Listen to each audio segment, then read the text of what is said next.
Good morning. Welcome to George W. Norris Legislative Chamber for the fifth day of the 107th Legislature, first special session.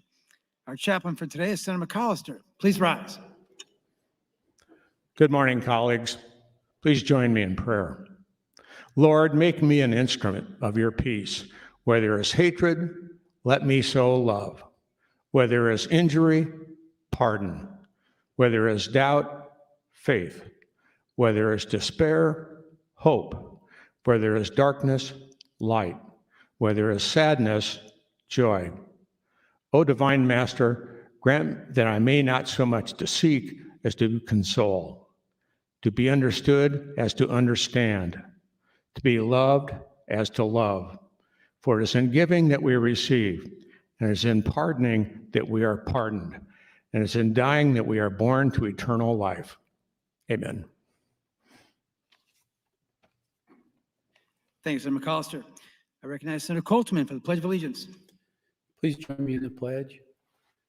I pledge allegiance to the flag of the United States of America and to the republic for which it stands, one nation, under God, indivisible, with liberty and justice for all. Thanks, Senator Coltman. I call to order the fifth day of the 107th Legislature, first special session. Senators, please record your presence. Roll call.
Mr. Clerk, please record. I have a quorum present, Mr. President. Thank you, Mr. Clerk. Are there any corrections for the journal? I have no corrections. Thank you, sir. Are there any messages, reports, or announcements? Mr. President, confirmation reports from Natural Resources Committee. I have the report of registered lobbyists as required by state law to be inserted in the journal. And Mr. President, agency reports acknowledgement. That's all that I have. Thank you, sir. Members will now proceed to the agenda. Mr. Clerk. Mr. President, Legislative Bill 1 was reported to the floor from the Redistricting Committee this morning. Legislative Bill 1 is a bill introduced by the Redistricting Committee. It's a bill for an act relating to redistricting. It sets the district boundaries of the representatives of Congress of the United States by the adoption of maps by reference. Introduced on September 13, reported to the floor this morning. At this time, I have no amendments to the bill. Thank you, Mr. Clerk. Senator Linehan recognized to open.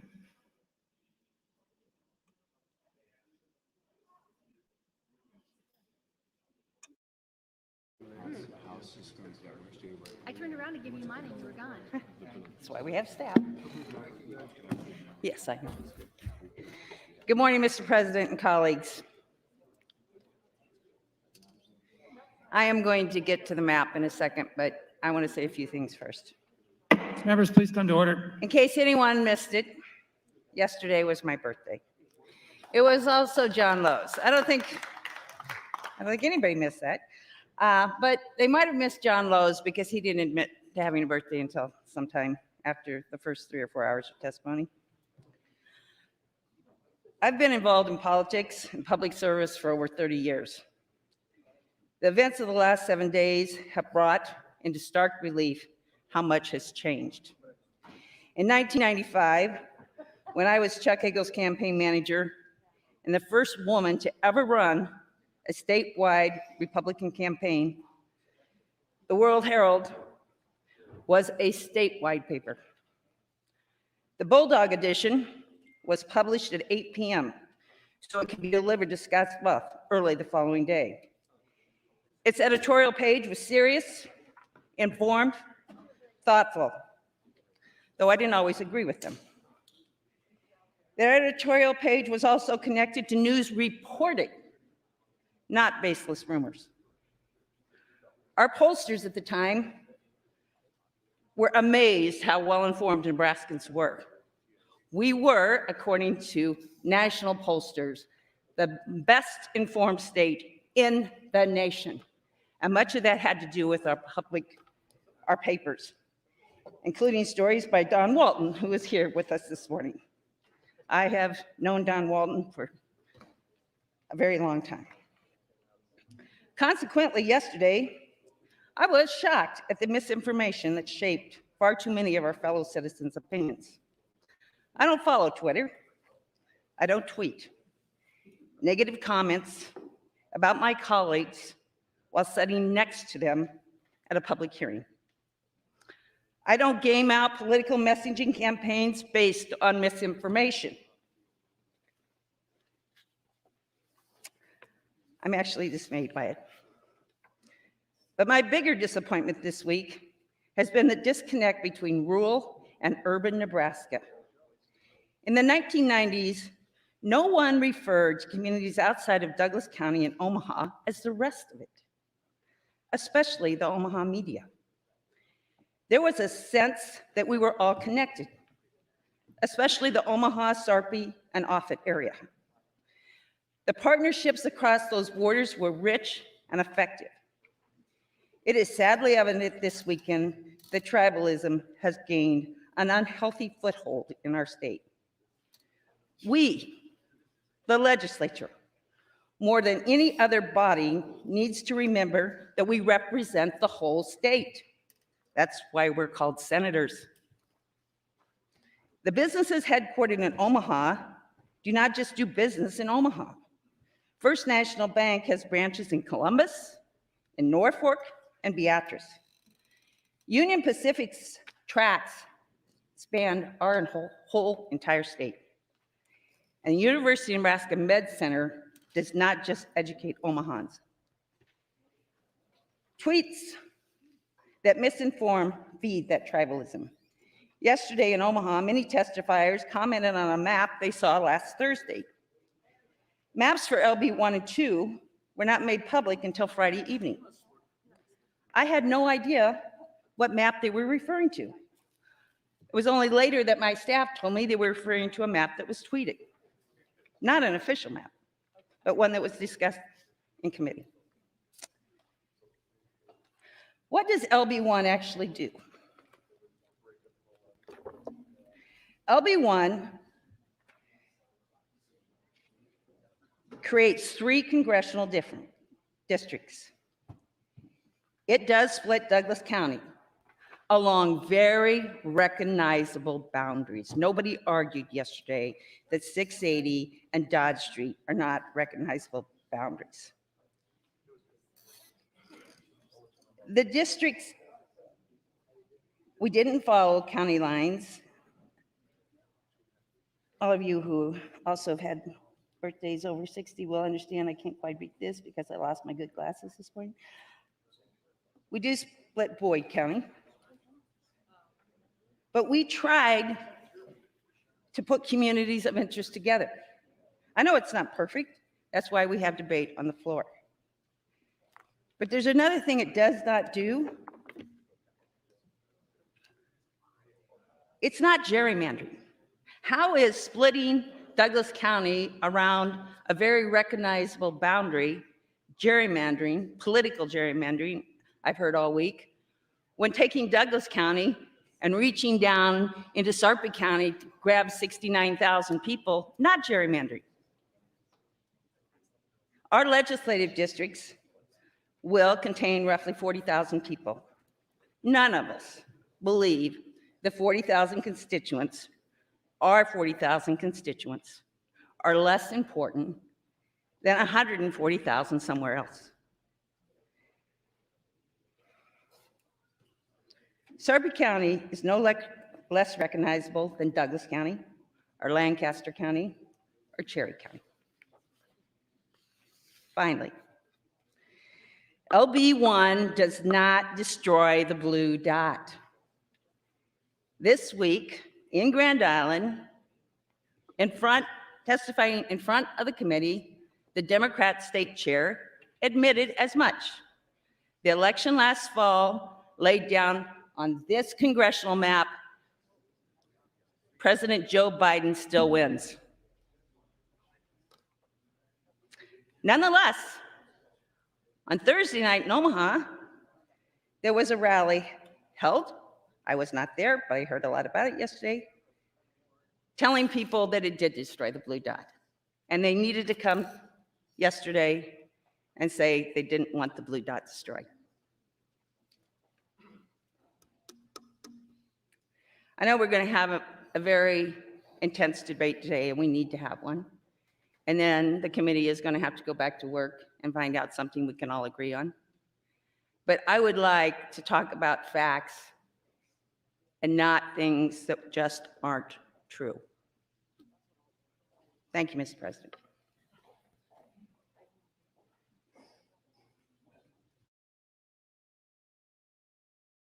Mr. Clerk.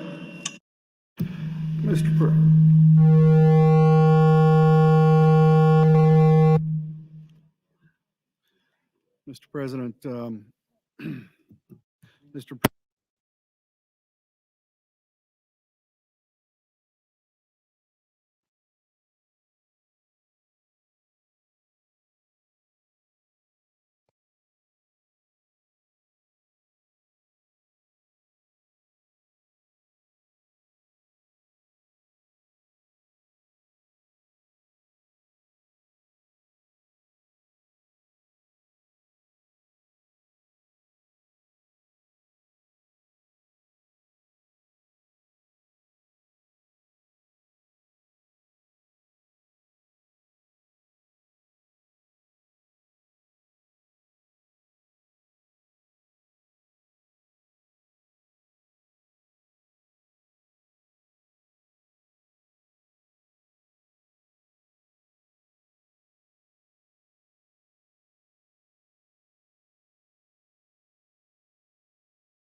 That feedback was abusive. Well, they got a new system.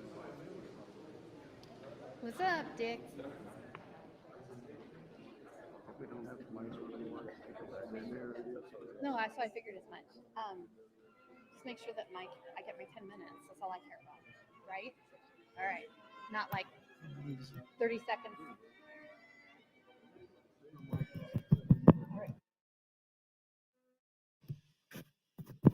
Test, test, test.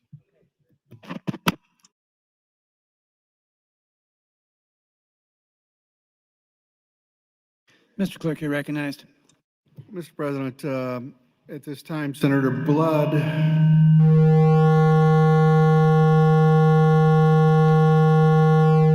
would move to amend with AM 15. Senator Blood, you're recognized. Thank you, Mr. President. Fellow senators, friends all, I stand actually in support of LB1, and I do echo much of what Senator Linehan had to say. I'll stand back to the mic, maybe that'll help, had to say, but I do feel it necessary to bring forward an amendment, and let me walk you through why. As you know, Sarpy County is the fastest growing county in Nebraska. We have the largest employer in Nebraska in Sarpy County, and we have no signs of slowing down. In fact, we have had 8 solid years of momentum for those of you who are unaware of what's going on our end of the state. But today, driving here, I remembered that today was Constitution Day, and that's why I like the drive. I have lots of time to think and why certain days are important. And I remember that our founding fathers were really fearful of the rise of factions that advance political agendas, much of what you just heard. Our government was designed with checks and balances to prevent any one group from being too influential. And that's why the way we do redistricting is so important. Not us versus them, Republicans versus Democrats. We're trying to make it, at least some of us are trying to make it about the people. So rolling forward to redistricting, I found it disturbing that many came forward as they have the right to do, not knowing about what they really liked about the maps or didn't like about the maps. They came based on emails that they had received, some being told to be angry, some being given misinformation, some not being given misinformation. But when they came, they were just robots talking about what they were told to say. And if you watch some of the hearings, you know exactly what I'm talking about. We'd say, can you point out, please, what you do or do not like about that map, the one that you say you do or do not support, or you do or do support? And the vast majority of people couldn't tell us. And that's just disturbing. That's why I'm glad so many people have called and sent emails and given their personal stories and told us why they do or do not like certain maps. But with this said, we heard a story about how if we don't keep Sarpy County whole, it's going to affect the sewer project, which I'm sorry is untrue. Sarpy County is currently not whole, and in 2017, the Bellevue Sewer Project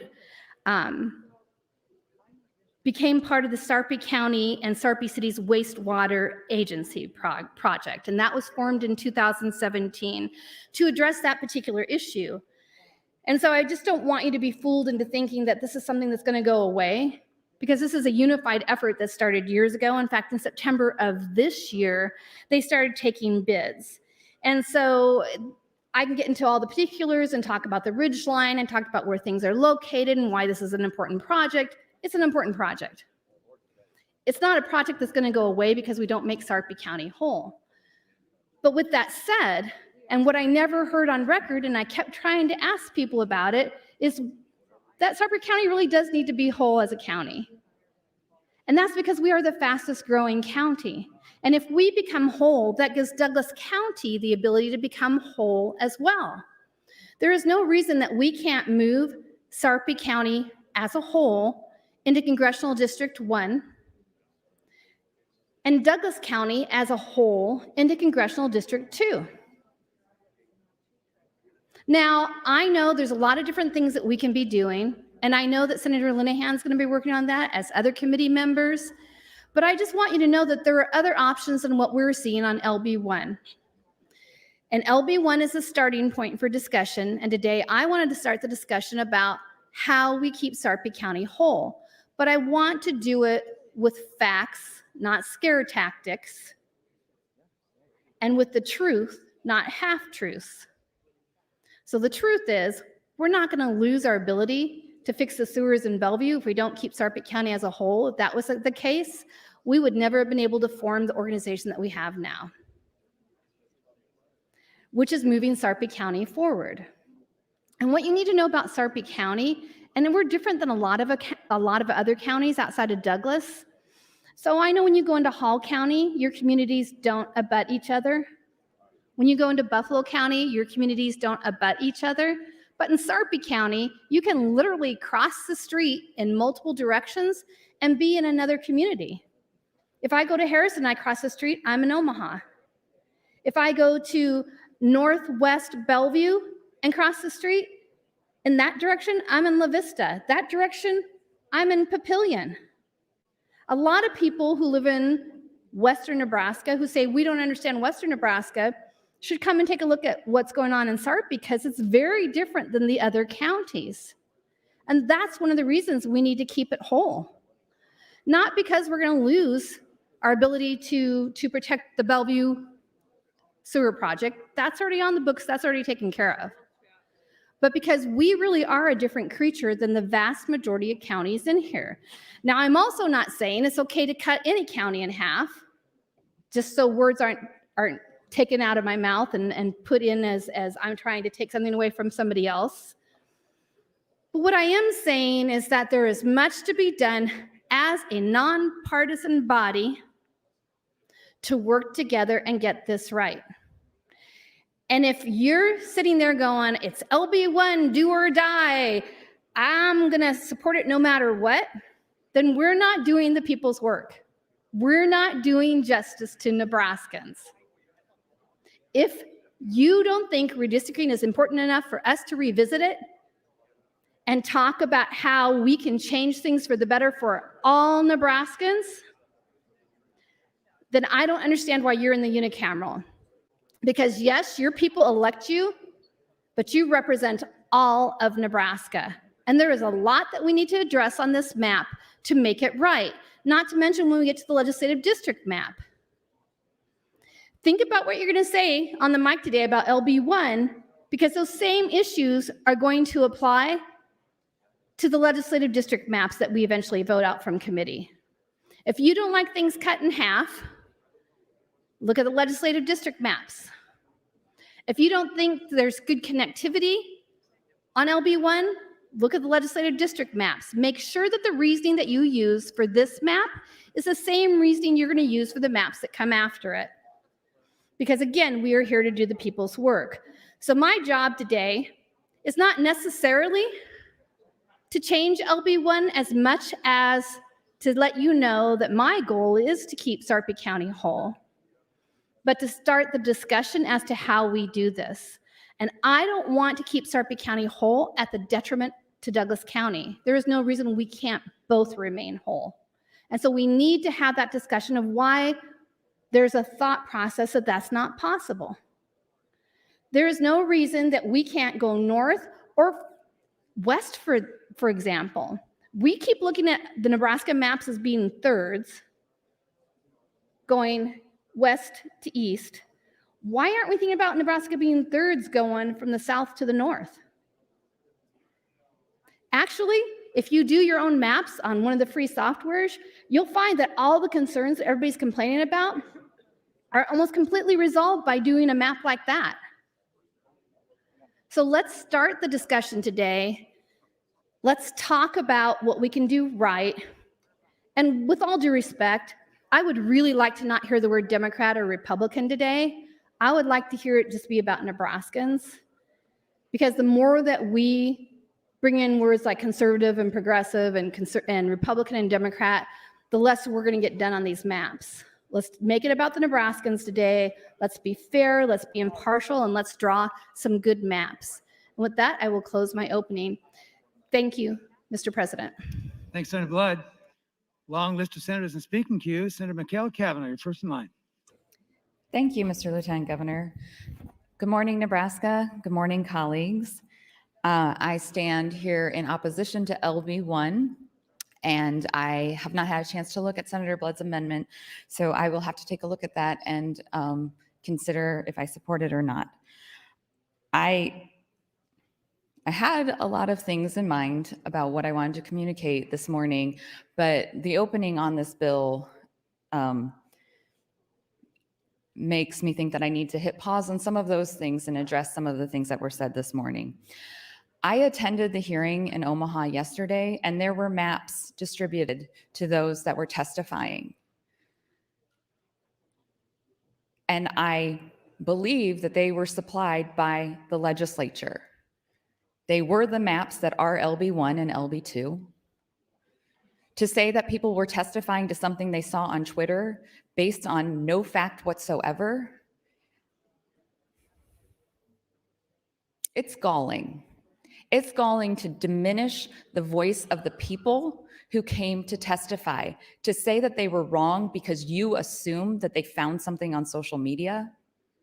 56 people came to testify in opposition to LB1 yesterday, and 9 people testified in support, and the committee immediately executed on that bill and voted it out. The voice of Nebraska was not heard by that committee. It is disappointing and disheartening. And in the opening on LB1, we heard that the chair doesn't even think that this bill's going anywhere. So we're going to spend 8 hours on a bill that people opposed, the people of Nebraska, not just CD2. The people of Nebraska opposed LB1. And the committee chair doesn't even think this bill is going to go anywhere. But the people of Nebraska supported LB2, and the committee held it. This is a day where I believe the people of Nebraska are going to feel disenfranchised by this body. They are going to see how hyper-partisan their nonpartisan legislature has become. And it's devastating, and the outcomes will be devastating. One person, one vote. If there's concern over the division between urban and rural, some self-reflection should happen, because the rural senators in this body have been attacking urban since the day I got here. And these maps only go to show how little respect you have for the individuals that live outside of farming communities in the state of Nebraska. One person, one vote. We're not counting land. We're not counting acreages. We're not counting cattle. One person, one vote. And our maps should reflect that. They should use the principles and tenets of redistricting: core, community, connectedness, compact. The maps that we are going to be debating aren't going to do that, because they take into consideration partisanship. And I understand that that's legal, but that doesn't mean that it's ethical or that it's right or that's the right thing for the people of Nebraska. I don't care if my district has more Democrats or Republicans in it. I care if my district holds up to those tenets.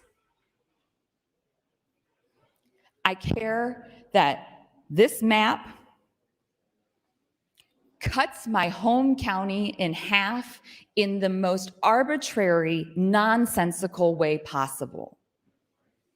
And if we were to move forward with the maps that Senator Linehan put forward for the legislature, my legislative district would be right there, straddling CD1 and CD2. And it's like literally zigzags. Zigzags. That's gerrymandering. This is gerrymandered. That's And time. thank That's time, you. Senator. Thanks, Senator Kavanaugh. Senator Slama. Thank you, Mr. President, and good morning, colleagues. I rise today in support of LB1, and I'll get into why I'm not supportive on AM 15 here in a second. But Senator Kavanaugh's discussion today, it kind of comes off as someone who is sitting in class, got called on by the teacher, and didn't actually do the readings, and is trying to talk through a reading she didn't do to prepare for class. Because as we get into debate today, the words you say matter. Gerrymandering has a legal definition. There are several legislative districts in rural areas that straddle different congressional districts. Mine is one of them. Otoe County is currently in District 1. The rest of my 5 counties are in Congressional District 3. Senator Kavanaugh, I promise you'll survive. So my first speech on the mic today references Otoe County because I think it is worthwhile to talk about. And to Senator Blood's amendment, this is intended clearly to be a poison pill amendment. She's saying that the entirety of Douglas County needs to be in Congressional District 2 and the entirety of Sarpy County needs to be in Congressional District 1. That throws off the population counts so that these maps do not fall within the deviation required by law. If she really intended to have a viable map and have LB1 be viable after her amendment, she would have switched the other boundaries to ensure that the population was within the bounds that we're legally required to be in. So, Otoe County, it's the subject of my first turn on the mic today. I'm not planning to be on the mic too much. The reason why I'm in favor of LB1 and not in favor of Senator Wayne's proposal, which I'm guessing will come up several times today, is because LB1 keeps Otoe County whole. And that's important because I wholeheartedly reject the notion that Douglas County is a sort of sacrosanct entity that can't be divided. Well, rural counties have to pay the price. Since at least 1890, that's as far as we could find in the data, Otoe County has never been split between congressional districts. This gives it just as much right as Douglas County to claim that it can't be split because of historical precedent. Unlike Douglas County, in addition to being a county, Otoe County is a distinct community of interest. It's an agricultural community, and it has agricultural interests that are unique from the rest of the state. From the highest numbers of vineyards and wineries per capita, to apple orchards and sawmills, and with similar socioeconomic and educational backgrounds. By the way, Applejack Festival is this weekend. No matter how today ends up, I hope tomorrow I can see you all in Nebraska City for one of the best fall festivals in the country. Otoe County's unique cohesiveness means it should be in one congressional district under the redistricting guidelines we passed earlier this year. This is in stark contrast to Douglas County. Douglas County has a large population with many distinct communities of interest within the county. Past legislatures have recognized this in their maps. In the current Public Service Commission maps, Douglas County is divided, while Otoe and the 5-county area are not. The same is true for the State Board of Education maps. These maps were passed without any controversy that I'm aware of. As for which congressional district Otoe County should be in, the 3rd congressional district makes the most sense, especially under LB1. The 5 counties in southeast Nebraska that I represent have similar unique agricultural interests, as well as a unique emphasis on the energy sector between Nebraska City's coal plant and Cooper Nuclear Station. Many people live in one of the 5 counties and work in another. Therefore, I believe all 5 counties should be in the same congressional district. And from a practical geographic perspective, the 3rd district is the best way to achieve that in this cycle. That keeps communities of interest intact. It makes the most sense to split Douglas County. Thank you, Mr. President. Not cohesive rural counties that make up the whole communities of interest like Otoe County. That is why I'm testifying in support and speaking on the mic today in support of Senator Linehan's LB1. And moreover, just to clarify what Senator Linehan was referencing on her turn on the mic with Twitter, is that congressional maps were leaked on Twitter by members of the redistricting committee before they were made public. So Senator Kavanaugh, you might not have seen those tweets, but they still got out, and those were the maps that were being used and referenced by the partisan groups on the left during those testimonies and in preparing to testify against Senator Linehan's LB1. So just to clarify, thank you, Mr. President. Thanks, Senator Slama. Senator Matt Hansen. Thank you, Mr. President and colleagues. I have a couple points I want to make, but since we're already spent so many of our first times in the microphone attacking the public for daring to testify at a public hearing and sharing their opinion, I want to remind everybody that is our goal. We are the representatives of the people and are here to do the people's business. And the people have a right to see our maps. The people have a right to see what we're doing. The people have a right to testify at a committee hearing, even if they're factually wrong about something. That does not dismiss that they are a citizen of Nebraska, a person in Nebraska who has an interest, who has a passion, who has a perspective. And to discount somebody's opinion because it's too partisan or because they're basing it on something you don't deem as accurate is dismissing the public too out of hand. There's a reason we have to have these congressional district hearings across the state. There's a reason we have to have multiple hearings on this, because we know it affects the public and we know this is a bill that the people care about. And that is why it's important, and I'm appreciative that we had so many members of the public come out. And regardless of whether or not they testified for a map that I like or against a map that I like, I'm appreciative that they came and that they stood up in a public hearing and said what they wanted to say. I want to start focusing specifically on LB1, which I do oppose. We're going to apparently talk a lot about how preserving farms and farmers is more important than preserving the boundaries of cities. We see that in this map. We're going to see this in some of the proposed legislative maps where multiple districts come into the city limits of Lincoln and spiral out to the Kansas border. Because apparently farmers in different counties have more in common than people who live across the street in the same neighborhood. That's apparently what we as a legislature are going to start to argue today. I do want to respect political boundaries as much as possible. I'm going to push for that. And one of the clear ways to do that is to not break up Douglas County, and specifically not to break up Omaha by zigzagging through the counties and the specific route that it has been chosen. Interstate 680 has been referenced as a recognizable landmark, and I will agree with that.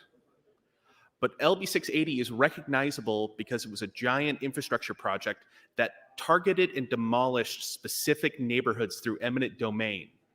And we cannot ignore the history there. We cannot ignore that they targeted neighborhoods of high poverty and neighborhoods of primarily of African-American or racial and ethnic minorities, of immigrant populations, and cut them in half with an interstate. And now those wounds have been healing over time. The history of redlining is starting to get farther and farther behind us. But we know the impacts of redlining. We know the impacts to have segregated neighborhoods throughout the early 20th century.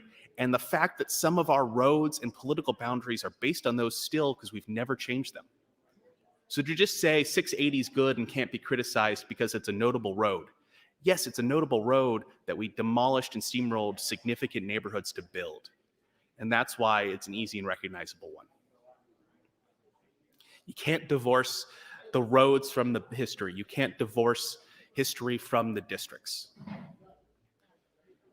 If there's a minor tweak somebody needs to one of these maps to preserve a county, there's probably some other county that's nearby that can change and happen. I don't know if anybody is going to presume that any of these maps are going to go start to finish unchanged. Part of the reason I'm rising up so early is, as my understanding is, this map is kind of recognized by both sides as a non-starter, and we just got to spin our wheels for 8 hours. And if people who aren't on redistricting committee want to talk, so maybe redistricting can work something out, great.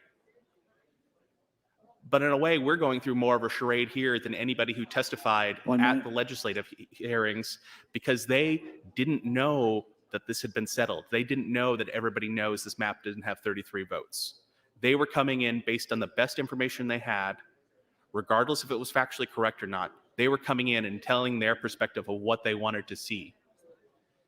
And if they got the map in the wrong way, they got the map too early, I don't agree with that, because this is the public's business. This is the public's business, and they should be allowed to have a voice, and their voice shouldn't be dismissed out of hand in the very start of the first day of debate, when we have so many days of debate and so many maps to work through. LB1 has significant problems. I stand against it. That's not a surprise. I know a lot of people stand against it. Thank you, Mr. President. Thanks, Senator Hansen. Senator Arch. Thank you, Mr. President. Colleagues, as a person who resides in Sarpy County and represents a district in Sarpy County, it should come as no surprise that I rise in support of LB1 because it keeps Sarpy County whole. I do understand the Redistricting Committee had a challenge in coming up with congressional district boundaries that represent the one person, one vote principle, and I know, given the population concentration on the eastern edge of the state, that either Sarpy County or Douglas County was going to have to be divided. I commend you on all the work you have to put into this effort. You have put into this effort, and thank you for taking on this task on behalf of the legislature. Let me explain why I think LB1 is the appropriate way to go. First, the map follows the criteria adopted by the Redistricting Committee. It follows county lines where practicable, it's compact and contiguous, its boundaries are identifiable, and it preserves communities of interest. And that's what I want to talk about, communities of interest as it relates to Sarpy County. Sarpy County is the state's smallest county geographically and the state's fastest growing county. There are 5 independent cities within its boundaries, which naturally forces it to be a community of similar interests in a county with a small footprint. Between the cities, there is a median age between 33.8 years and 42.9. 95.1% to 96.8% of the residents have high school education. The demographics of those 5 cities are so similar, it is a community of similar interests. The map proposed in LB1 recognizes that Sarpy County is truly one community by keeping it whole and guaranteeing that its representation in Congress is somebody who is close to that community of interest. Other versions of the congressional map take a chunk of the county, splitting Papillion through the center of its downtown on 84th Street, lopping off part of La Vista, dividing the town of Bellevue and separating much of it from Offutt. For me, for many others, Bellevue and Offutt are nearly synonymous. But Bellevue isn't the only military-rich city in Sarpy County. There's a strong military presence throughout all of Sarpy County, again creating a community of interest. A new VA Community Living Center is being established in Papillion, and the city of Papillion and Bellevue University have joined with the Nebraska Vietnam Veterans Memorial Foundation to create a memorial near Sumter Amphitheater in Papillion. Offutt and military personnel have contributed to the business growth in all of Sarpy's cities, Bellevue, La Vista, Papillion, Springfield, and Gretna, and veterans and active military personnel live in all 5 cities.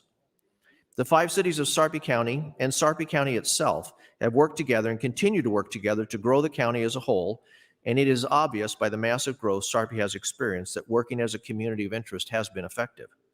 The cities in the county have worked in cooperation to attract new businesses, develop roads, and build other essential infrastructure. One of the more recent and significant examples of cooperation within this community of interest is the creation of the Sarpy County and Sarpy City's Wastewater Agency. The agency is tasked with building and managing a unified southern Sarpy wastewater system to serve the southern portion of Sarpy County. Nearly 60% of Sarpy County lies south of a ridgeline that has hampered sewer capacity and thus additional development. The agency was able to be created through an interlocal agreement made possible with the passage of LB 253 in 2017. The bill was introduced by former Senator Crawford of Bellevue, co-sponsored by former Senator Jim Smith of Papillion, and currently serving Senator Carol Blood, also of Bellevue. The agency's board of directors consists of the chair of the Sarpy County Board of Commissioners and the mayors of the county's 5 cities. This agency is a perfect example of how the entire county and all of the cities within that county have worked together as one community of interest to grow the county and the state. Another example of how Sarpy County is truly one community and should not be divided is the fact that all 5 cities in the county have been negotiating boundary agreements finalized just last year to identify future growth. That is huge, and it was done without any sort of legislative mandate. It shows how the 5 cities of Sarpy have worked together on their own to resolve conflicts as one community. In 2007, the United Cities of Sarpy County was formed to protect the city's interests and to give them a unified, strong voice in decisions impacting them, particularly in front of the legislature. And I think their motto says it all for demonstrating that this is truly one community of interest. Sarpy County is a, quote, this is their motto, really big family in a really small house. We should keep that house in one piece, keep Sarpy County whole with respect to its congressional representation. Thank you, Mr. President. Thanks, Senator Arch. Speaker Hilgers. Thank you, Mr. President. Good morning, colleagues. I rise in support of LB1, and I'll talk about that briefly at the end. I primarily rise, though, to just put a little bit of the work in context and to start off this debate with a note of gratitude to all 9 members of the Redistricting Committee. I think in the best of times or in a normal year, this work is extraordinarily difficult. We've heard about the 2010 redistricting, how hard that was, and in previous years, how difficult that can be. And in normal years, we're doing it when we have the Census Bureau data on time. We have 90 working days over the course of 5.5 months to work through all the various changes that come from population shifts over the course of across the state. And even in those circumstances, it's incredibly difficult. But we are nowhere remotely close to being in normal times. The Census Bureau didn't get our data to the legislature until mid-August. We weren't able to even start work with our software down below until the end of August. And the committee has worked extraordinarily hard over 2 weeks to put together these maps. We have come into special session. And by the way, states around the country are actually doing this in regular session in January. We are here, though, because our election officials have asked us to get this work done, and that's why we're here. And the Redistricting Committee has done everything they can to meet that challenge. They've worked day and night. All 9 members, Chair Linehan, Vice Chair Wayne, and the other 7 members of that committee have worked tirelessly on these particular maps. And in presenting them, they have presented change. And we know change can be difficult. We don't have necessarily the time to internalize and digest the change that we normally would like to have. And so what I would ask the body as we proceed is to keep in mind the work that they've done and to at least be open to the possibility of change and to appreciate the 9 members of that committee. Now, I will just speak briefly on LB1 and what I think the debate will show and why I support it over the course of the next 8 hours. Number one, I think this is the map that takes the statewide interest, that it is best positioned to take the statewide interest into account, not just one community over another community. I am convinced by the arguments from Senator Arch, I think Senator Sanders and the mayors of municipalities in Sarpy County of the value of uniting Sarpy County within one congressional district. I also am convinced that giving 2 congressional representatives to Douglas County and to Omaha, our largest city, is actually a value add to that community. I also am convinced, and probably the next time I speak on the mic, I don't anticipate speaking often on these debates, but the value of linking our largest city in some way with some of the other communities across the state, I think is better for the entirety of the state of Nebraska. Ultimately, this is a map that meets all the requirements placed on us under we see under LR 134, under the federal and state constitutions. And I think this is the strongest map. Could it be changed? I think we all should keep an open mind. Change is difficult. I think Senator Linehan will keep an open mind. Supporters of this bill in the Redistricting Committee, I'm sure, will keep an open mind. We all should keep an open mind, and I surely will as well. I'll be listening to counter arguments throughout the day today. I know the one, I think the most significant one that's been leveled is gerrymandering. I think it was mentioned earlier today that gerrymandering does not mean something that we just don't like or we think it hurts one community or another. It actually has a legal definition, one that we should keep in mind as we proceed in the debate. I have also heard, and thankfully, I don't expect it to hear on the floor this debate. I don't expect that. We, as you know, for those of you who read LR 134, we can't take political considerations into account. We have heard a lot outside these walls about the blue dot. That shouldn't matter whatsoever here on the floor of this debate here today. That's external. We can't take into account partisan political makeup when we're drafting these maps.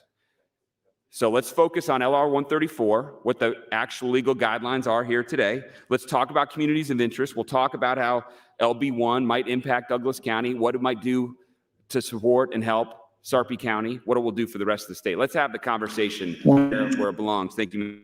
Just briefly, I do rise in opposition to AM 15, although I need to take a closer look at it. It was just filed, in part because I think it's very difficult to do a piecemeal map. So as I understand AM 15, it actually says both of these counties should be whole and in their respective different congressional districts. I think if you do that without a full map, you actually significantly and potentially materially and unlawfully impact the deviation requirements. And so I think with Congress in particular, which has a much more restrictive deviation requirement than, say, the legislative maps, that actually would put the entire map out of balance. And so I think when we do amendments, certainly you could bring any amendment that's piecemeal if you'd like, but I think seeing it as a whole map makes it much more likely to be successful because you can see how it falls under our various legal guidelines. So I look forward to a very good debate today, focused on those issues, and that's all I have. Thank you, Mr. President. Thank you, Mr. Speaker. Senator John Kavanaugh. Thank you, Mr. Lieutenant Governor, and nice to see you. Well, I had a lot of things I want to say about this, but the first thing was I was thinking about this. You run for office, you get elected, and you obviously think about all the big things you're going to do. But when you think about the weight of history looking down and the seriousness with which we should approach everything we do in this body, this is high on that list of thank you, and seriousness that we should look at. And it should be, as Senator Hilgers was just pointing out, Speaker Hilgers was pointing out, we shouldn't look at it from a partisan lens. We should look at it for what's best for the state of Nebraska. But I think the first and foremost, we should not have a cavalier attitude about how we approach this. And the discussion here today has already, I think, drifted into the cavalier as it pertains to what has transpired previously. So I'm not a good social media person, as anybody who knows me can tell you. I don't really understand it. I don't get on the social media, but I did see the map to which Senator Linehan referred earlier. And my impression when that map was shared was an effort of transparency. And I spent the day yesterday listening in the Omaha hearing, and I've watched the previous hearings on television. And I heard a lot of people come and testify, and I heard one person testify that I think referenced that map when they spoke to the deviation in the original map, which was 0.67% deviation in population, which is somewhere close to 50,000 people differential between what the second district would have had more than it was supposed to. And those people, that was a rightly identified problem with that map, and it was changed in the subsequent map, which was ultimately entered. And so that, I think, is an honest mistake. The map looks relatively similar, and I think it's understandable that somebody could mistake the two from looking at them. And the reason I'm kind of discussing this is one of my biggest problems with this map is that it's continuously been referenced as drawn along clearly defined lines of Dodge Street and 680. And if you look at the first map that was shared in the interest of transparency, that map does follow pretty clearly along Dodge Street and 680. However, the subsequent map to which everyone referred yesterday in their testimony does not follow 680. And it has been repeatedly stated by individuals that that is a clear defined border that everyone understands. I asked pages to circulate a turn-by-turn map of those deviations, but what I can tell you is it diverts. Well, you can actually see it in the map that was passed out this morning. So I guess when we're talking about this map and whether it meets these clearly defined communities and whether or not it is meets the standards of LR 134, we should actually know what we're talking about. And I know people have already criticized several people here for not knowing what they're talking about, but when you hand out a map and then you say something different than the map has on it, I'm wondering why we're here and having this conversation at all. We've already said that this map is not going to pass and it's not the right thing to do for Nebraska, that people are not going to agree to this, and we need to go back to the drawing board. People's time is valuable, and I know for a lot of the rural senators in particular, their time is valuable in the fall. So I'm wondering why we're planning to spend 8 hours here today discussing a map that everyone knows will not be the map. That is a map that when we talk about it is not even clear which map you're talking about when the people introducing it are still making reference to the original map that they've criticized other people for referencing. So I am opposed to LB1. I don't know where I stand on AM 15, but I would tell you that AM 15 appears to be a attempt to address the testimony that was presented yesterday at the hearing. I heard clearly and consistently that the people of Sarpy County want to be together. They do not care which congressional district they are in. They want to be together. Senator Blood has brought an attempt to address that. They had a hearing with, as the other Senator Kavanaugh pointed out, 56 people testified in favor of one bill and 9 in favor of another. And then it was quickly adopted right after by the committee with no attempt to address any of the concerns brought by those people. So when those papers are handed out, I'll talk about them some more and I'll talk about some other things. But I guess the ultimate question is, if we all agree this is not the map, what are we doing? And why are we going to spend the rest of the day talking about this? We should go have people discuss, come back with a map that is ready for prime time. This one is not. Thank you, Mr. Speaker. Thank you, Senator Kavanaugh. Senator Moorfeld. Thank you, Mr. President. Colleagues, I rise in opposition to LB1 and I don't know if I'm in support of Senator Blood's amendment yet, but I'm going to look at it, review it, and go from there. That being said, I want to talk a little bit about the map and why I'm opposed to it from a substantive perspective. But then I also want to talk a little bit about transparency and some of the things that were also said on the mic. So first, I think we need to look at a few different principles. One, when it comes to congressional districts, we need to keep our counties whole where practicable. We should keep our counties whole when practicable. That is a legal standard, and in this case, the legal standard is not being followed. The legal standard is not being followed, and it's obvious that it's not being followed because we cut Douglas County, some people have said in half. If you actually look at it, it's about by 2/3, I guess. So when people say, well, that's not accurate, we don't cut it in half. Well, okay, well, we cut it in 2/3. So I guess if we want to be specific about it. So one, we don't leave that county whole, Douglas County, where practicable. It is totally practicable to keep that county whole. Why is it totally practicable? I don't know, because it's been done since the 1860s. So it is practicable to keep Douglas County whole. And in fact, it's been kept whole for over 100 years. So one, it's completely practicable. And two, it's very clear that Douglas County has been the core of that congressional district because that's been the case for over 100 years. And colleagues, we need to keep our congressional districts as compact as possible. We keep it more compact by ensuring that Douglas County is kept whole and we have part of Sarpy County in there because 2 counties is less than 3. So therefore it's more compact, it's more contained to that county. I'm opposed to this, and I don't care if it's the blue dot or not. I'm opposed to this just on the face of it.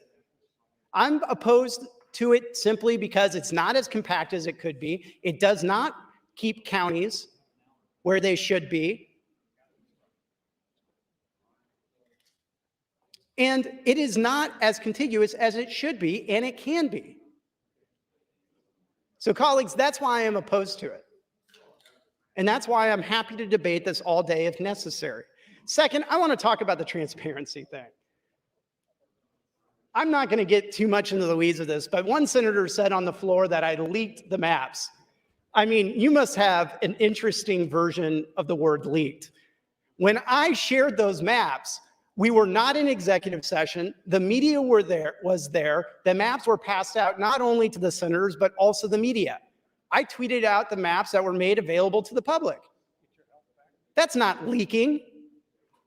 So if you're going to accuse somebody of leaking something, which, by the way, this is a government body, and we're members of this body as the government, I don't know how exactly I would leak a document that was shared in public, not in executive session, and with the media.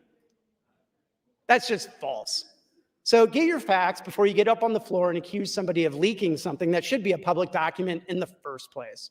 Second, the only tweets that I've been making are the tweets that I've been informing the public of what's going on. They're not divisive. I'll read the ones that I posted yesterday. Right after we took our executive session vote, I said LB1, the gerrymandered Linehan maps, I believe they're gerrymandered for the reasons I just noted, that split Douglas County advances from the Redistricting Committee 5-4. Myself, Wayne, Lathrop, and Blood voting against. We debate tomorrow. Second tweet, unofficial count of today hearing of the second congressional public hearing, district public hearing, was 56 people opposed to this map and 8 in support. If that is considered divisive, if that is considered unprofessional, then you should find a new line of work because this is work that should be done in the public eye. I will inform my constituents in the way that I see fit and that I see appropriate. And nothing that I have stated on Twitter with these maps have been inappropriate. They have been factual, they have provided timely information, and I will continue to do so because that is the exact thing that is carved on this building. And if you're uncomfortable with that, I don't care.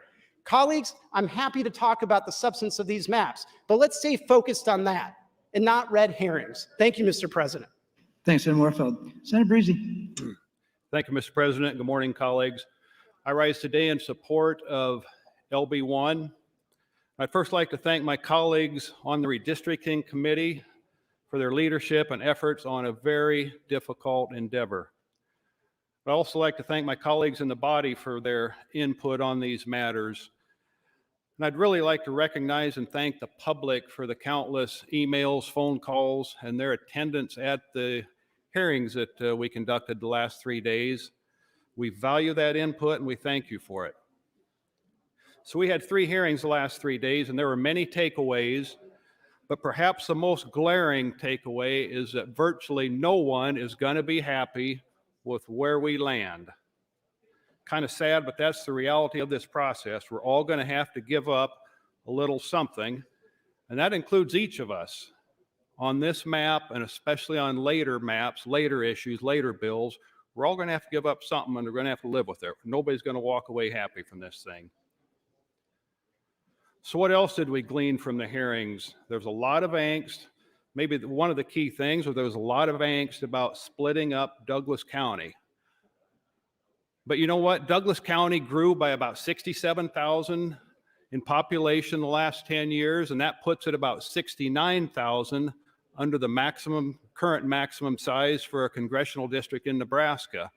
So depending on growth in the next 10 years, it's likely that we're going to have to split up Douglas County in 10 years. And I shouldn't say likely in 10 years, it's possible in 10 years. Likely, I would say sometime after that. So folks are going to have to get used to the idea of splitting up Douglas County here at some point. And what else did we hear? A lot of angst about a fractured Sarpy County. We heard from the Gretna mayor specifically, spoke of a community of interest common to Sarpy County residents. A retired teacher told us pleaded with us not to break up Sarpy County. A Papillion resident doesn't want Sarpy County split, noting that the map, the proposed LB2 would split her community. And she suggested that LB2 is more politically motivated than LB1.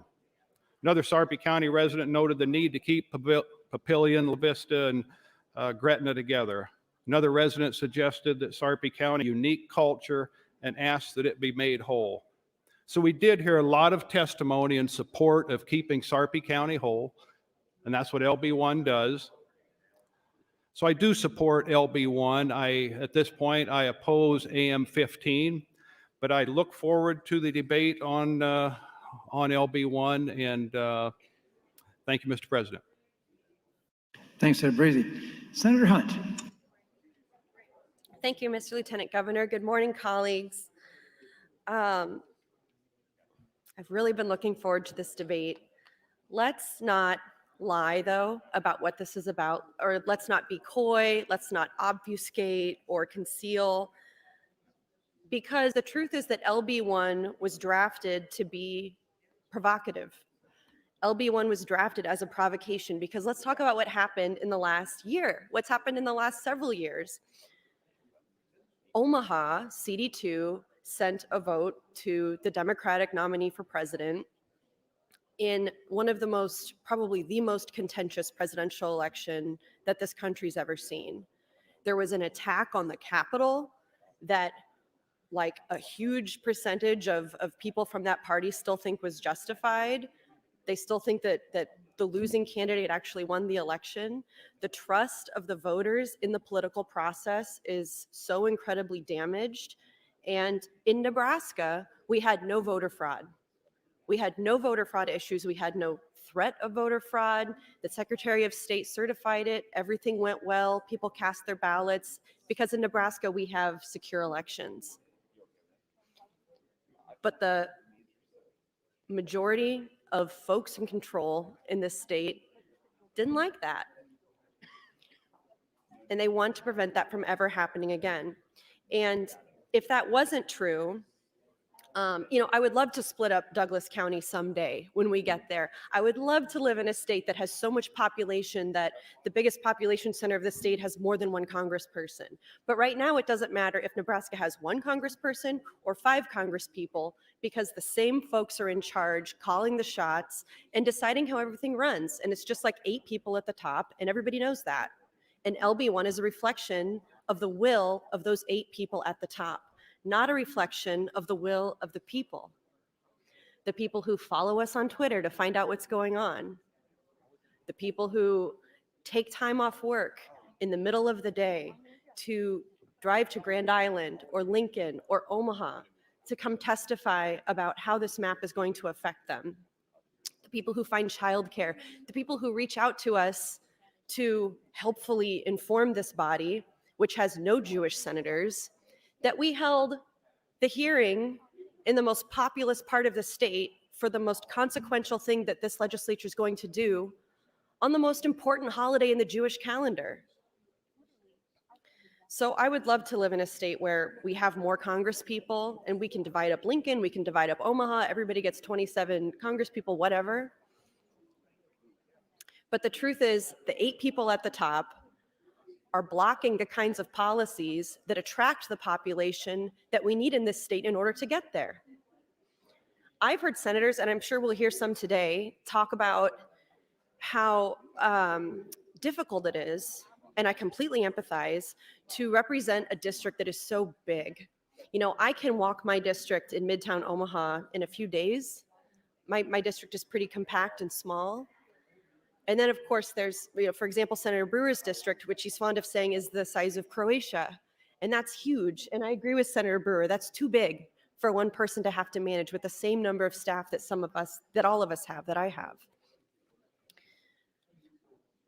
But if we want to grow our population in Nebraska, shrink the sizes of these districts, cut up Douglas County any which way, then we have to pass policies that attract people to this state. And it's always the folks that are complaining, the district's too big, I can't run this. They're the people blocking those policies. So let's call it what it is. 1 minute. Don't get cute and innocent and think that this process of redistricting is about anything other than coalescing political power. That it's about anything other than political gain for the 8 people in charge. The way this was drafted by the dominant party is to give an advantage to the dominant party. And that's frankly how redistricting works. None of us are under any, illusions that it's anything else. It's the most political thing we do. And it's for people who have the integrity, people in the middle, people in the minority, people who are fighting for those voices to be heard, to make sure that we do as much as we can to push back and keep those voices in the mix, so that when people cast their ballot in Nebraska, they know that that vote counts and That's that vote Thompson. matters. Thank you, Mr. Lieutenant Governor. Thank you, Senator Hunt. Senator Lathrop. Thank you, Mr. President and colleagues. Good morning. I will have much to say in this process. I hope to uphold the values of the institution when I speak, with what's important to me and the tone I use during this debate. You can hold me to that. I serve on the Redistricting Committee, and like Senator Breezy, I'd like to thank each member of that committee, all 9 of them, for the work they've done over the last several weeks. Some of you may have taken the opportunity to go into the map room and realize that this is not an easy job. Making it all work is not easy. You make a tweak over here and it affects 5 districts away. It's not easy. These maps aren't easy to do. They're not easy to get within the deviation. It's not easy work. And thanks for our friends over in research for all their help and their late nights. I will speak on this again. I want to say just at the outset that I oppose LB1 and I also oppose AM15. It's completely inconsistent with the vast majority of what we heard yesterday. But I want to talk about something else. As a member of the Redistricting Committee, we put out 2 maps, one that was prepared by Senator Linehan and others, and one that was prepared by Senator Wayne and others. And we took that show on the road, so to speak, and we had hearings, this committee did, in 3 congressional districts. We're out in Grand Island, Omaha, and Lincoln. And at some point, I'll talk about what everybody had to say, but I want to talk about a certain group of people that showed up. And that's the group of people that showed up to talk about this place. We lose sight, particularly in the last 7 years, we lose sight of the fact that this isn't our place. This isn't the Republicans' house. This isn't the Democrats' house. It's the people's house. And each of the districts that we went into to listen to people respond to the maps, we heard speeches from people that talked about this institution. They are proud of the unicameral. They are proud of our nonpartisan tradition. Let me say that again, because I was moved by the number of people, even in the 3rd Congressional District, people that came in and said, I'm not really sure about the maps, but let me tell you what I am sure of. I really think it's neat that we have a unicameral and that they are nonpartisan. And we expect you to observe that tradition in this process. Most of the people that showed up didn't show up to say, I want you to do the Democrat map or a Democrat map or a Republican map. A big share of these people, were some people moved to come by a Twitter or by an email they might have gotten from the party? Yes, easily identified. But my friends, you can't believe the number of people that showed up that said, I really think it's important to me that the legislature remain a one house and nonpartisan, and we expect this process to observe those traditions as you move through reconciling these maps. And I think that's an important thing for me to carry from these hearings back to you before we get into the thick of it. 1 minute. Because this isn't about one map or the other. It's not about one party or the other, or gaining an advantage or putting the other party at a disadvantage. The people want us to govern and to find solutions, not just with redistricting. This place is important to them. They are as proud of this place as they are the football team. And it is important that as we do our work over the next 2 weeks, that we recognize what the people want us to do, the traditions they want us to maintain, and that we don't ruin this place by turning it into a red and blue fight like they do in the Congress. This place is important to them, and it's important to me. That tradition is important to me. Sometimes I feel like I talk about it and people start rolling their eyes. I'm telling you. It's time, Senator. Thank you, Senator Lathrop. Senator DeBoer. Thank you, Mr. President. Good morning, colleagues. Good morning, Nebraska. There's an old Monty Python video that goes, and now for something completely different. So I am going to talk about some things that I haven't heard talked about yet. So I'm sorry. What I would like to talk about is not something that anyone necessarily in this body needs to know. It's something that I think that the public ought to know, because it's not something that I've heard talked about so far. When we're talking about redrawing these congressional maps, I want the people at home to know that those lines have consequences that don't just pertain to who they elect for Congress. That these congressional boundaries also affect how we operate within this body. You heard Senator Lathrop so eloquently talk about the value of this nonpartisan system. I certainly didn't know before I got elected that the way in which we determine who goes on to our standing committees is dependent on where in the state they live, so that we're able to spread geographically folks from different areas of the state into our different standing committees. So we caucus, not according to party, that's our nonpartisan tradition, but we caucus based on geography. And the geographical divisions that we use are those congressional divisions. So the consequences of the congressional districting maps also affect this body in terms of who's on which of the various standing committees.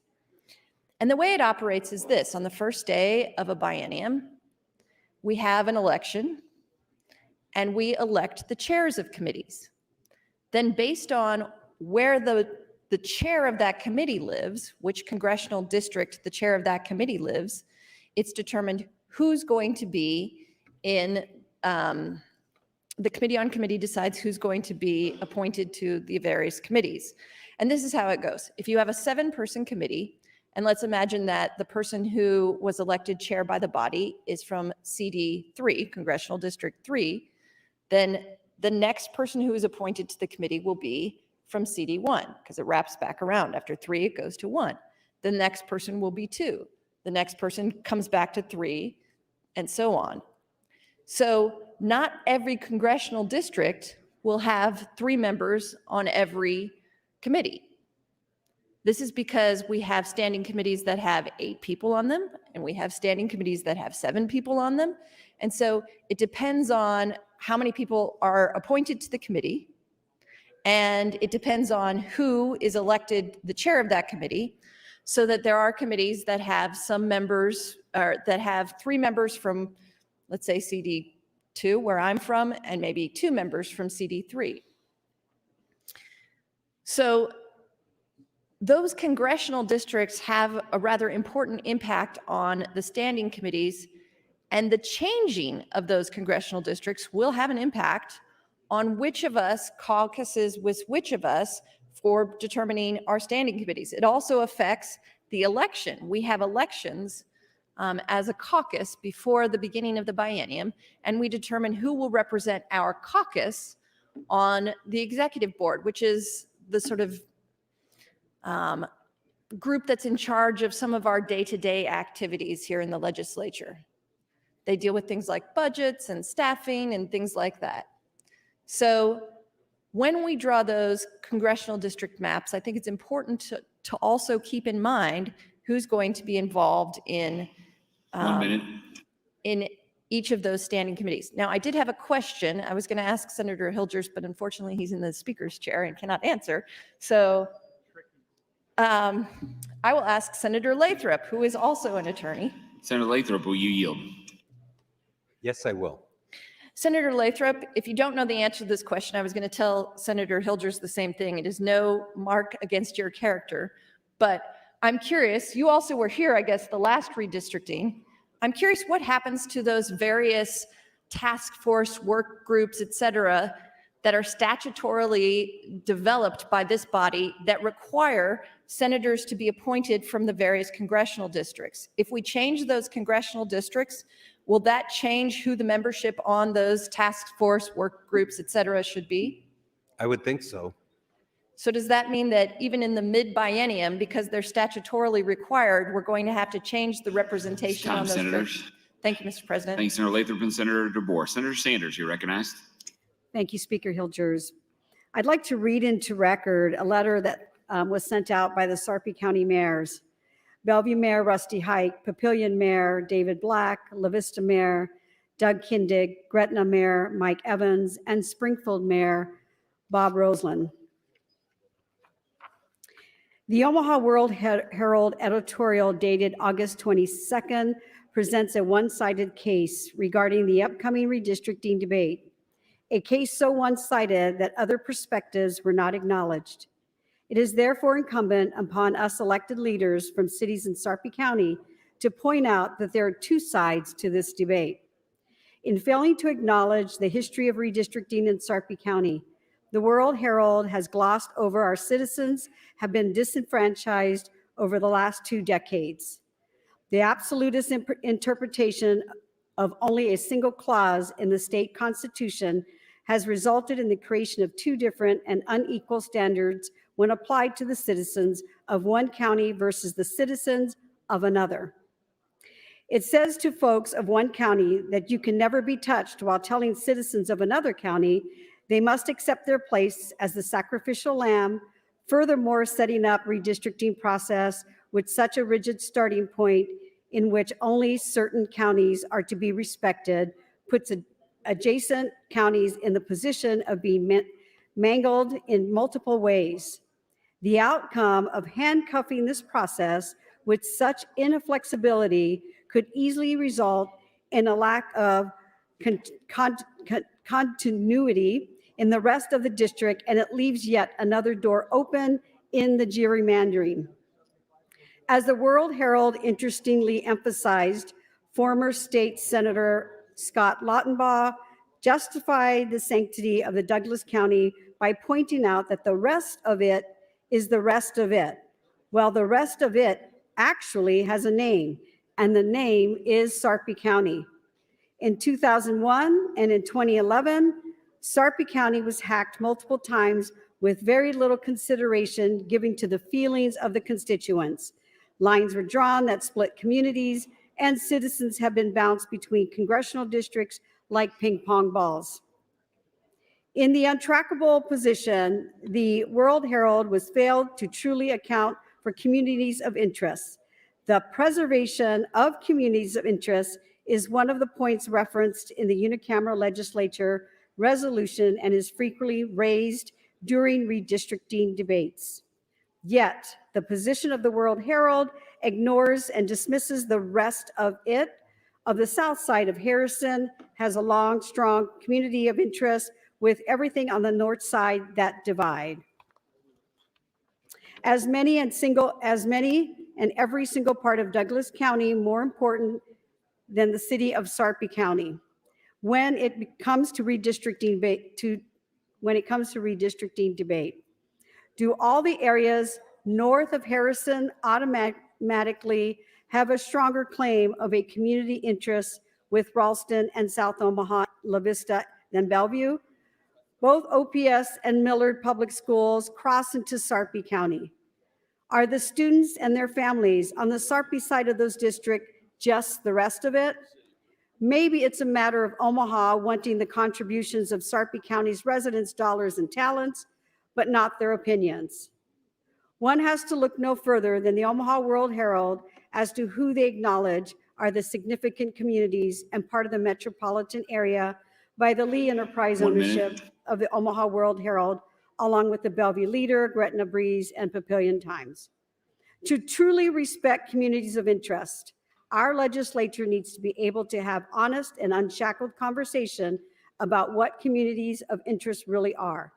The only point about communities is the communicated by adhering to the rigid starting point espoused by the Omaha World Herald that one special standard applies to one community and a different and an equal standard applies to another. While some politicians have written off our cities and neighborhoods as simply the rest of it, we should point out that the people who we represent are just as much part of the community as anyone else. Our communities are rich with men and women who bravely served our county, our country, proud labor union members who have worked hard their entire lives, entrepreneurs who put strong businesses, first responders. Thank you very much. Thank you, Senator Sanders. Senator Groney, you're recognized. Thank you, Mr. President. I stand in support of LB1. I admire the bipartisan work the committee did on this map. We repeat this over and over again. There are two growth areas, Douglas County and Sarpy County. That area is the largest growth. Lancaster County is next. Continually in the past, this body has continued to chip away at a declining rural population and stick them into third district.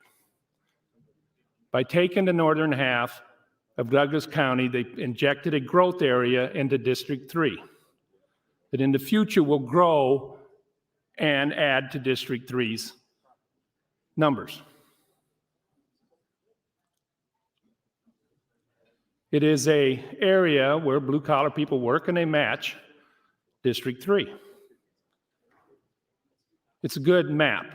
And as far as this claim that I hear around the edges that this is partisan and we are trying to take elective offices away from the Democrats, let me remind you, the mayor of Omaha is a Republican. The congressman from that area is a Republican. 3 out of 7 city council people are Republicans. 3 out of 7 county commissioners are Republican. It is not a strictly liberal area. Nobody's taking power away from one political party. On the other side of that coin is we have a congressman, a Republican one from the 1st Congressional District, does not like this map because we are taking conservative areas away from Congressional District 1. That makes it easier for him to win or the next Republican to win. Would not a partisan committee have protected District 1 for the Republicans? They did not. The other thing, I'll throw a tenet back at you. From those that have to those that don't. This map takes from those that have an excess population and gives it to a district that don't. Instead of continuing to isolate us as rural and urban, this map combines the two. So there's an interest. Whoever represents that district has an interest in urban, had an interest in rural. The city of Omaha will have now 2 congressmen out of 3 that they can influence because part of their districts are Omaha. I couldn't see a better map than this one. This is not an attack on a party, one political influence over another. This is a fair map. I have friends that live in the areas. They're content that they have a Republican governor. Some don't, mayor. Even when you look at the congressional record, Ashford was really a Republican who ran as a Democrat. Not since Kavanaugh, which was he at least was a moderate to conservative Democrat. People in Nebraska vote for the best candidate. Some in this body would be starting to say it's got to be an R or a D, and everything's decided by that map. I'm a little concerned, if you want to talk fairness in the Constitution and our statutes. It says in our Constitution they're supposed to take out those numbers who are aliens. They didn't do that. Because the Census Bureau does not ask if you are a legal alien or if you're a visitor on a visa here, you're just here. So constitutionally, you want to sue? I could sue on that. I could sue on that issue that this committee did not take into effect aliens. I don't care what the Census Bureau did. They should have went door to door and found out how much letter of the law do you want to follow. They didn't.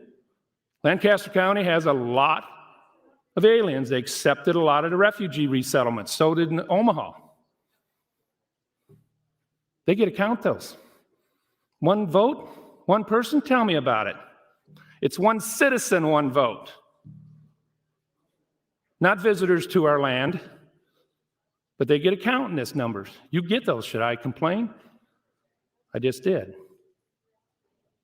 This map is the best you could have done. You took from those who have and gave it to those who don't. And into the future, it isn't the cannibalization of rural Nebraska against 2 cities. We can never have that. Rural Nebraska against 2 cities. It's time, Senator. Anyway, thank you. Thank you, Senator Groney. Senator Albright, you're recognized. Thank you, Speaker Hildress. And good morning, Nebraskans.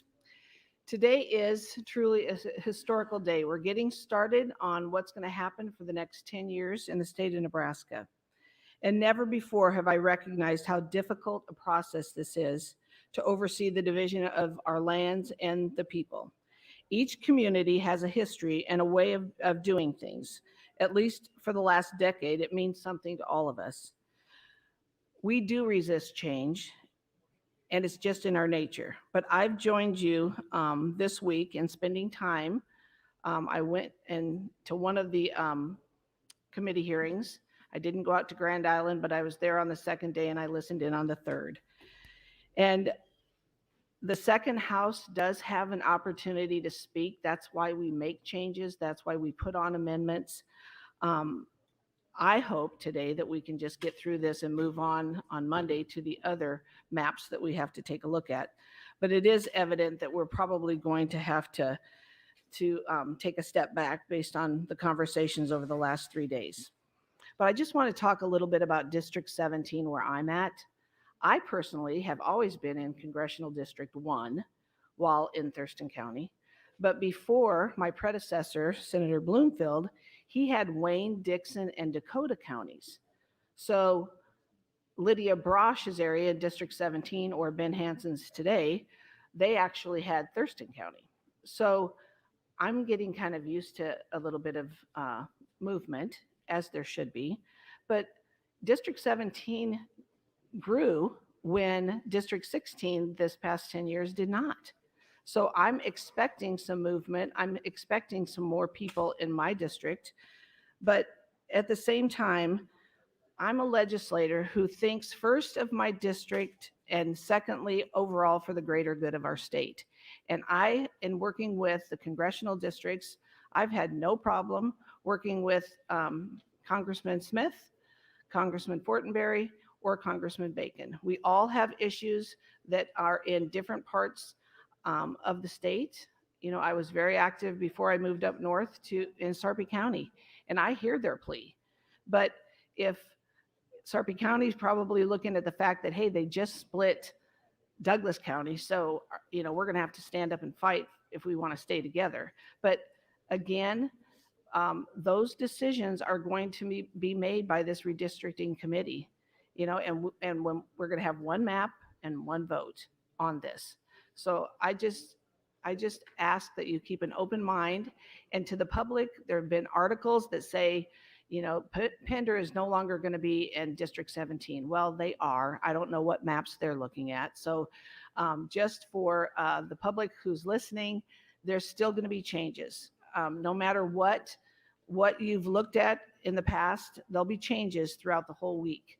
And I have to keep an open mind and go wherever it is that this map is going to take us. I mean, I might not keep all three of my districts or my counties in my district before this is all over. But we all have to understand there is going to be movement. And with that, I just hope that we can get to a resolution before the end of the day. Thank you. Thank you, Senator Albright. Senator Blood, you're recognized. Thank you, Mr. Speaker. Fellow senators, friends all, I have a lot to say in 5 minutes, and I'm going to start now. So I want to thank Senator Arch for shoring up my reasons for AM 15 and also for further explaining the Sarpy County wastewater project that I specifically talked about in my introduction that started without Sarpy County being whole.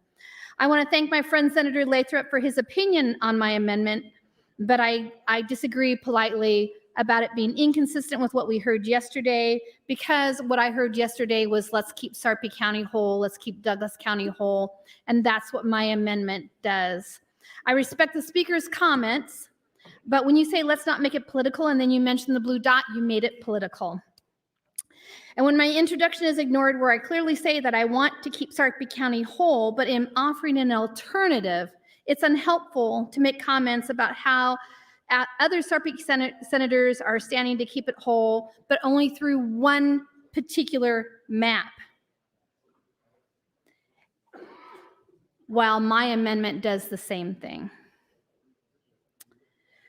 And then the comment about there being no map with the amendment, we all know it's impossible to get a map made that quickly. And it's been my experience looking through past transcripts that you do have the ability to make the amendment, and then you go to the map room and you make a map that everybody can look at that fits the guidelines that are required for us. We're under a tight timeline. If I had had the ability to get a map out in time, I would have had a map. So I received the same letter from our Sarpy mayors, and I took it seriously, and that is why I've brought forward AM 15. Staying on message doesn't change the fact that there are alternatives. And saying it over and over and over again doesn't change the fact that we'd only have one way to do it. There's more than one way to keep Sarpy County whole. And it's really a ridiculous impression that there's only one way to do it. What that says is that we're inflexible and it's not in the overall best interest of Nebraskans. Why would we not want to be good neighbors to Douglas County, allow them to be whole, allow Sarpy to be whole? We're being good neighbors. But maybe I'm the only one that sees that. So going back to Senator Slama, It is not meant to be a poison pill. And I think you actually know that. I think that that's kind of insincere. It is a viable option, and an option that I talked to the committee about yesterday. So I didn't just drop this and surprise everybody. I expressed that my intent was to address this issue with a possible amendment. And clearly, it's a starting point for discussion, is what I said in my original introduction. So I find it puzzling when we have to use words like that to try and show that I have some kind of ulterior motive to not be authentic in what I'm asking. I am not thinking anything nefarious. The words poison pill, I think, are meant to try and paint a picture where I'm up to something. And maybe if that was not Senator Slama's intent, I apologize in advance for saying that. But that, when I hear words like that, I don't hear words like, hey, this is an alternative. Let's talk about it. Let's be flexible. You know, we've already heard it multiple times. We're going to have to figure out what we're going to do. We're going to have to come together, and we're going to have to figure out what everyone can come to terms with. And that's what AM 15 is about. No matter how many times you say you support LB1 because you want to keep Sarpy County whole, doesn't change the fact that AM 15 also keeps Sarpy County whole. And to say otherwise and to act like there's only a handful of Sarpy senators that want to keep it whole is horsepocky. It's not true. There are other senators that want to keep it whole as well, but there's more than one method. So please consider this as we move forward, that LB1 is not the only way, that there are alternatives. AM 15 is a suggestion and a good starting point, but please, folks, let's be flexible. Let's think about what we can do. Let's think outside the box, because I know that there are other ways to do this. And to consistently say there's only one way is not a flexible Nebraskan way and not how we do business here in our state. Thank you, Mr. Speaker. Thank you, Senator Blood. Senator Michaela Cavanaugh, you recognized. Thank you, Mr. Speaker. Colleagues, I'd like to reference the map that the other Senator Cavanaugh passed out a little bit ago. It has images of up close of the divide of Douglas County. And if you were to turn to page 5,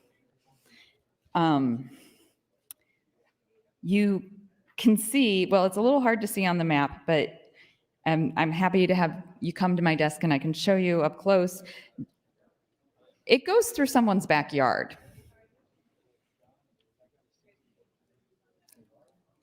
LB1 goes through someone's backyard. Now,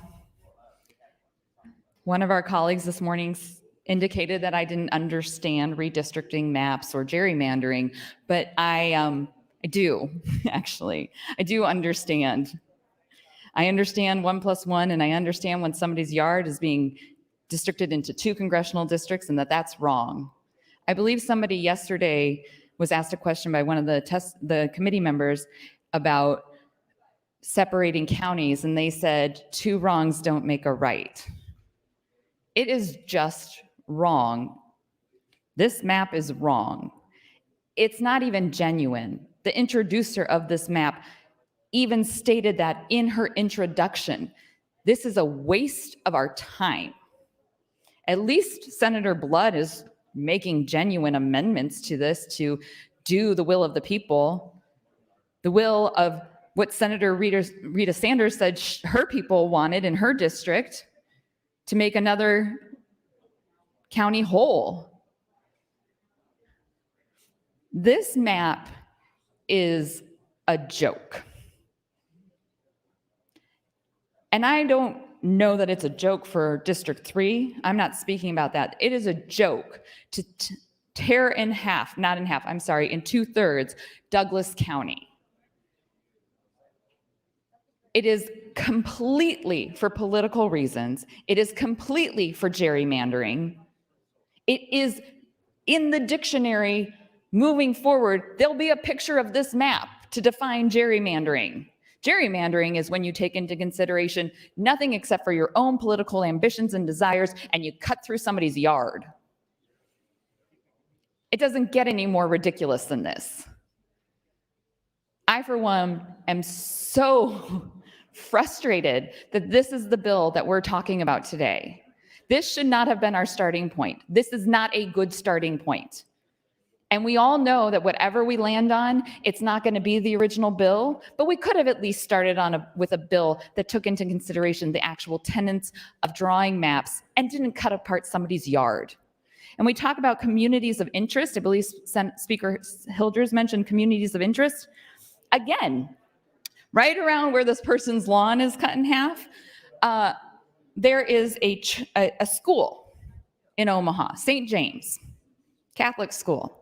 I had a lot of good friends that went there. Actually, just attended a funeral there a couple weeks ago. St. James is one school, two parishes. This map, communities of interest, puts those two parishes in different congressional districts. Why? Why does it do that? That school has, for my entire life, been two parishes, one school. They even have this really fantastic, if you ever get a chance, 1 minute. madrigal that they put on at the Sokol Auditorium in downtown Omaha. It is hilarious. It is their fundraiser. The audience throws popcorn at the actors. It's just very fun. But it is a community thing that those two churches do together because they are a community of interest. And I think we can argue that whoever lives there's house is probably, they have an interest of like having equal representation by one person. This is ridiculous. This is the definition of political theater. We shouldn't be talking about this bill. We should be working on a real, genuine bill that even the chair thinks is a genuine bill. Thank you. Thank you, Senator Kavanaugh. Senator McCollister, you're recognized. Thank you, Mr. Speaker. Good morning, colleagues. I rise in support of AM 15 and in opposition to LB 1. During my 7 sessions in this body, I brought at least 3 redistricting bills and written a number of op-eds in the paper. I recognize that in this particular year, with the late census, that our time period was compressed. But that's no excuse for the poor work product that came out of the committee yesterday. It's unworthy of this nonpartisan Nebraska unicameral. It is a partisan bill, and I think that we need to recognize that it was DOA on arrival, and it's a non-starter. And I'm eager to work on a bill that is more nonpartisan and something that both political parties and all rural and urban folks can embrace. When I was elected to this body, I went door to door, and I suppose that during my years, I've called on perhaps 20,000 houses. We have to recognize that most of the people in Nebraska are not hyper-partisan. And I think that we need to figure out a bill that recognizes the traditions of the Nebraska Legislature of nonpartisanship. We need to do that soon. One of the things I learned from the broadcast that I listened to was that the principle of keeping counties whole. Douglas County needs to be held whole. And I recognize that Sarpy County ought to be held whole. I have an amendment coming that would move the boundaries and embrace Washington County, Colfax County, and Dodge County, and that would give us the necessary population to only give us a 0.03 deviation. So I think that might be a solution to the conundrum that we're currently in. Move the northern boundary of Nebraska or the Douglas County congressional district north. Matter of fact, when my dad was in Congress in the 70s, it included Washington and Burt counties. So I think that's something that we ought to take serious consideration to look at. As I mentioned, I've written at least a couple op-eds, And I like to read one of the op-eds that occurred just last Sunday in the World Herald. The Nebraska Legislature's decennial task of redistricting will begin this year on September 13th, just this week. Unlike some states where redistricting has become a blood sport, the Cornhusker state's handling of the task has, with a few exceptions, been fair and constructive. Unfortunately, we haven't seen that yet in this particular redistricting effort. With only 3 congressional districts and just 49 legislative seats, the temptation to gerrymander political boundaries has largely been absent. In some states, political parties are eager to draw electoral boundary maps either deep red or deep blue. Fortunately, the nonpartisan Nebraska legislature has largely avoided this practice. This year, the timetable for redistricting will be compressed because of the collection of census data was delayed by the national presence of the COVID-19 pandemic. The 2020 data was just produced a few weeks ago. With just 2020 spring election deadlines looming, all of Nebraska's political subdivisions need the Nebraska to make redistricting decisions as soon as possible. Unfortunately, the shortened time period compromises the opportunity for the public to follow the redistricting process over a longer, more deliberative time period. Like Nebraska's one-of-a-kind unicameral, the redistricting process in our state is also unique. The redistricting committee includes 9 members chosen by the executive board of the legislature. 5 members are from the majority party, Republican, and 4 members are from the minority party, Democrat. This committee is required to draft 6 maps as outlined in the Nebraska Constitution to include the congressional and legislative districts and districts for the Public Service Commission, the Nebraska Supreme Court, University of Nebraska Region, and State Board of Education. The maps must be then presented to the entire legislature for debate before the legislature votes on the maps. The public can review, comment, and even present alternative maps at meetings to be scheduled in each of the 3 congressional districts. I'll continue on my next time at the mic. Thank you, Senator McAllister. Senator Vargas, you're recognized.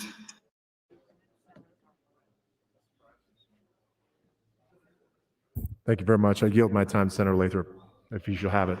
Senator Lathrop, 4 minutes 50. Thank you, Mr. President, colleagues, and thank you, Senator Vargas, for the time. I'd like to talk about LB1 and AM15 and why I oppose it. So were there people that came in, and I'll start with AM15. Were there people that came in and talked about keep Sarpy County whole? Yes. There were a couple of people in t-shirts. My friend Senator Sanders came in and asked to keep Sarpy County whole, and there were a group of people, some people, a handful of people. I appreciate Senator Blood oftentimes took the opportunity to ask those folks questions because she wants to be informed about Sarpy County. And I appreciate their sentiment, right? I appreciate their sentiment. But here's the problem. Here's the problem. And that is, if we were to take Sarpy County and stick it in the first, we would take Don Bacon out of his district. Okay? One of the things this committee did, whether you agree with it or not, and you can get on the mic and tell me you don't think we should, but we tried to keep all of you in your own district, including Don Bacon.